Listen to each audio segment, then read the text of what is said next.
Bienvenue chers élèves dans cette nouvelle leçon du lexique qui s'intitule les antonymes. On va commencer par un petit rappel. Regardez la phrase suivante. La jeune fille Mouna aide sa mère à préparer un beau repas. Je vous demande maintenant de remplacer le mot aide et le mot beau dans cette phrase sans que le sens de la phrase change. Voilà. Qu'est-ce qu'on peut dire à votre avis?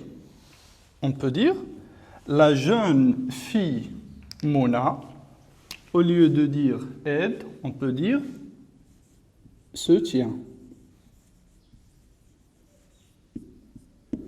Sa mère a préparé un. Au lieu de dire beau, on peut dire un merveilleux repas.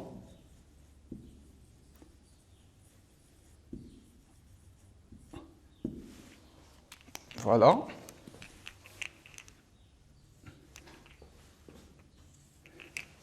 Maintenant, essayez de déterminer la nature de chaque mot. Commençons par le premier mot, aide. Quelle est sa nature? Voilà, c'est un verbe. Et le mot se tient, c'est un verbe aussi. Le mot beau, c'est un adjectif.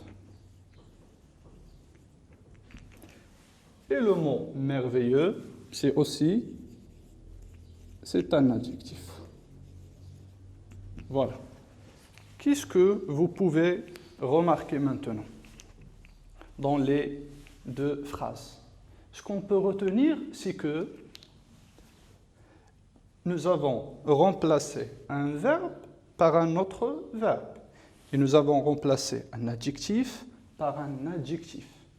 Les deux phrases ont le même sens. On les appelle les synonymes.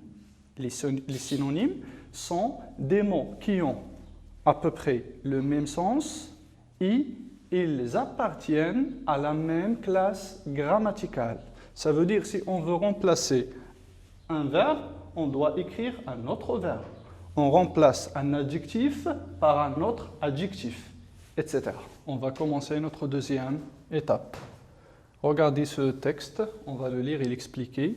Le virus, ou bien le nouveau virus Covid-19 ne laisse discuter, ça veut dire parler sans S, beaucoup, les précautions qu'il faut prendre pour lutter contre sa propagation, ou bien contre la propagation de ce virus. En voici donc quelques-unes, ça veut dire quelques précautions. Premièrement, se laver toujours les mains avec de l'eau et du savon. Ne jamais fréquenter les lieux publics, comme les restaurants, les marchés, etc.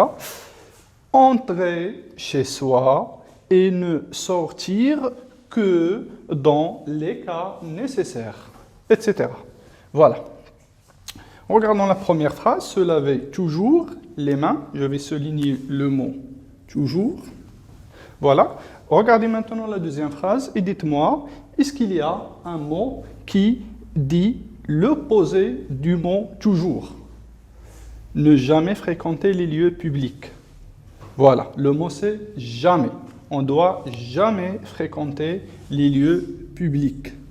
On va dire que jamais est l'antonyme du mot toujours. Ce sont des antonymes. Voilà. Et à partir de cet exemple, on va élaborer ensemble une règle. Comme une définition, les antonymes sont des mots ayant un sens opposé ou un sens contraire. Voilà, suivez avec moi. Les antonymes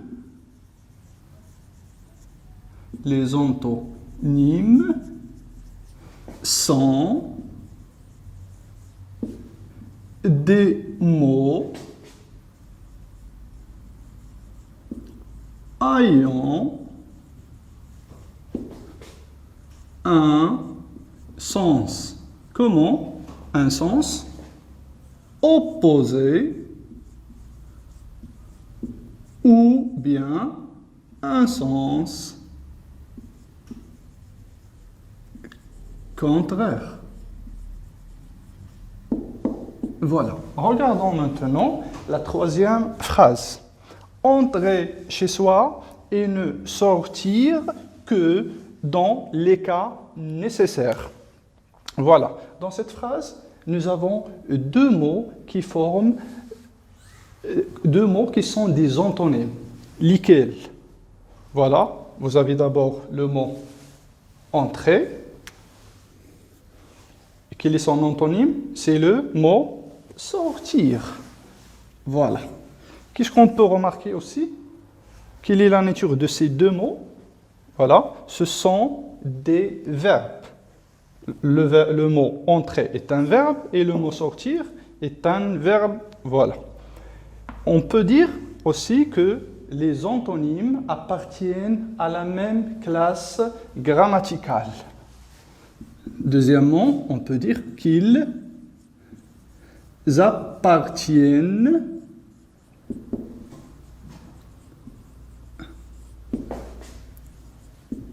à la même classe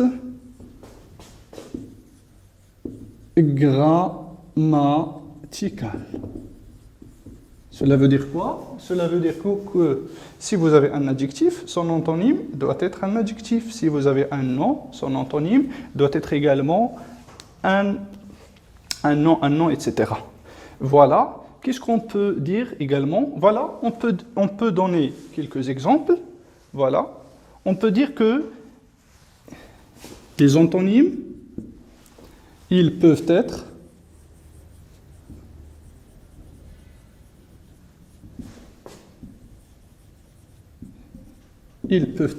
soit des verbes,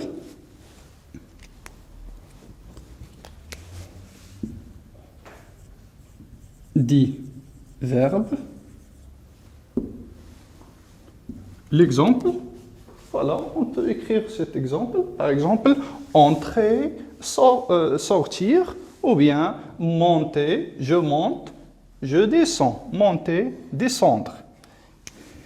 Exemple, par exemple, monter et descendre. Ils, ça veut dire les antonymes, ils peuvent être aussi des noms. Exemple, ami, son antonyme c'est ennemi. Ami, mon ami, ou bien ennemi.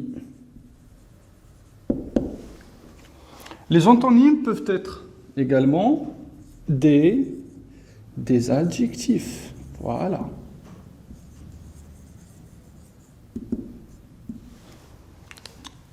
Exemple, on peut dire possible, impossible. Ou bien petit, grand.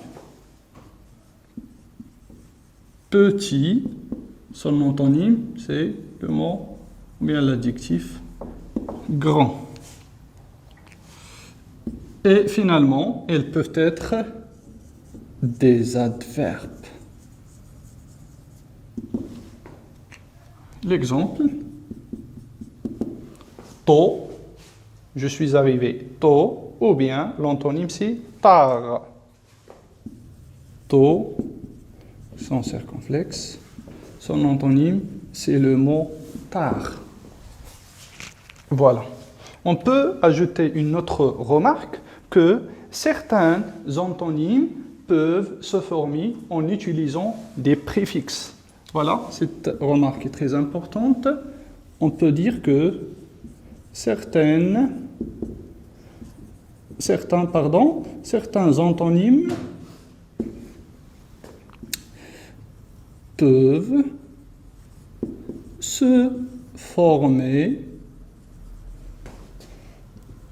en utilisant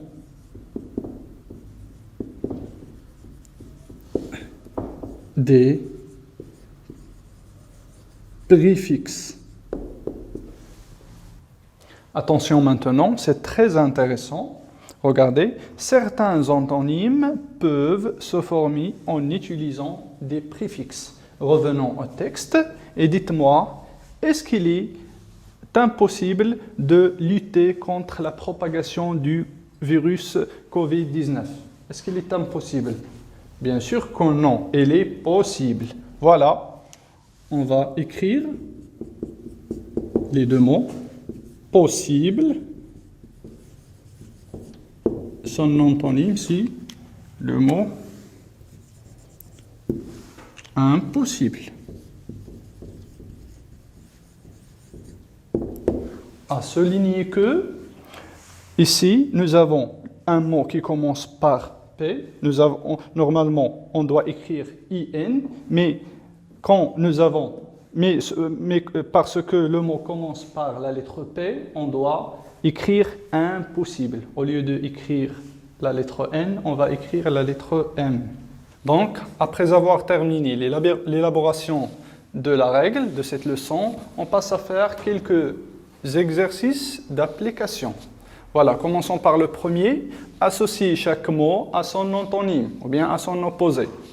Cherchez l'antonyme du mot blanc.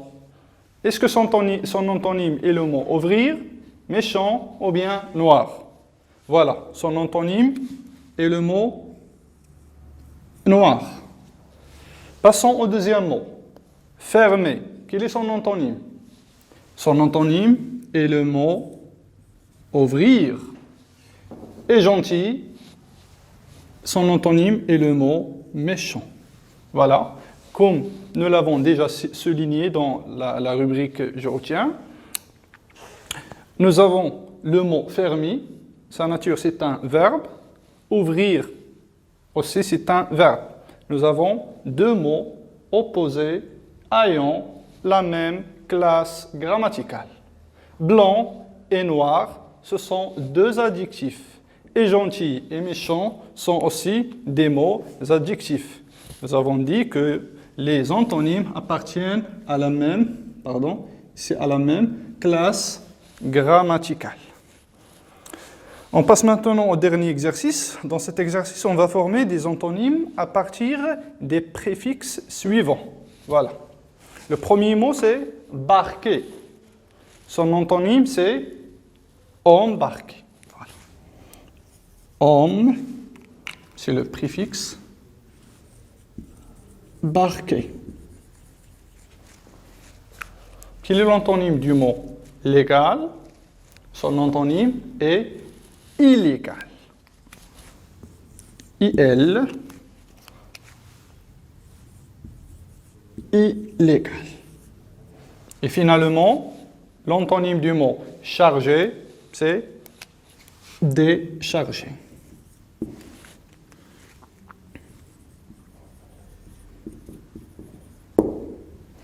Voilà. Avant de clôturer cette leçon, faites les autres exercices que vous avez dans le livre et bon courage.